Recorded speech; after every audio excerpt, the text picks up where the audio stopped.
Professor doctor ইউনূসের দৃষ্টি আকর্ষণ করছি।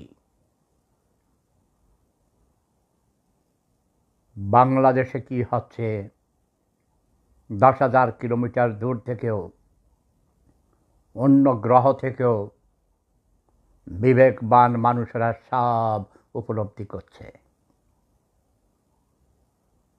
কোনো প্রয়োজন নেই বাংলাদেশে যাওয়ার। স্যাটেলাইট ক্যামেরার মাধ্যমে আমরা সব কিছু দেখতে পাই। Enough is enough. গত 2 সপ্তাহ আগে সেনাবাহিনীর প্রধান জেনারেল ওয়াকার সাহেবও তাই বলেছেন।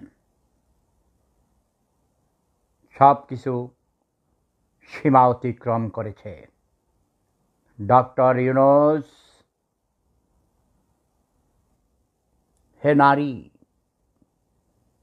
শিশুকালে মায়ের ঘরে, বাপের বাড়ি,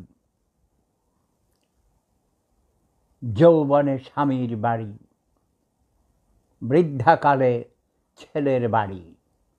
হে নারী, তোর নিজের বাড়ি কই? নারীদেরকে পরনির্ভরশীল করে রেখেছে।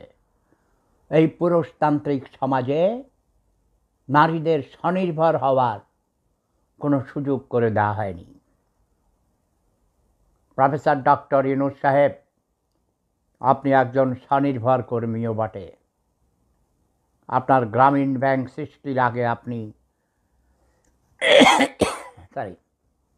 আমার সাথে স্বনির্ভর বাংলাদেশের সাথে কাজ করেছেন। প্রয়াত মাহবুব আলম চাষী, শাহরাস্তির ডক্টর সাত্তার সাহেবের সাথে। আপনি কি এখন ভুলে গেছেন সব কিছু? আপনি প্রধান উপদেষ্টা হয়েছেন কয়দিনের জন্যে?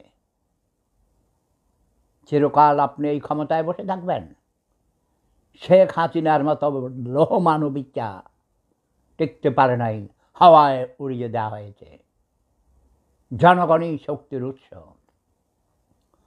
1969 সালেও আমি শেফাতুল্লাহ শেফুদা সহ ছাত্র নেতারা সবাই মিলে আমরা আইয়ুব খানের তক্তে তাউস হাওয়ায় উড়িয়ে দিয়েছি।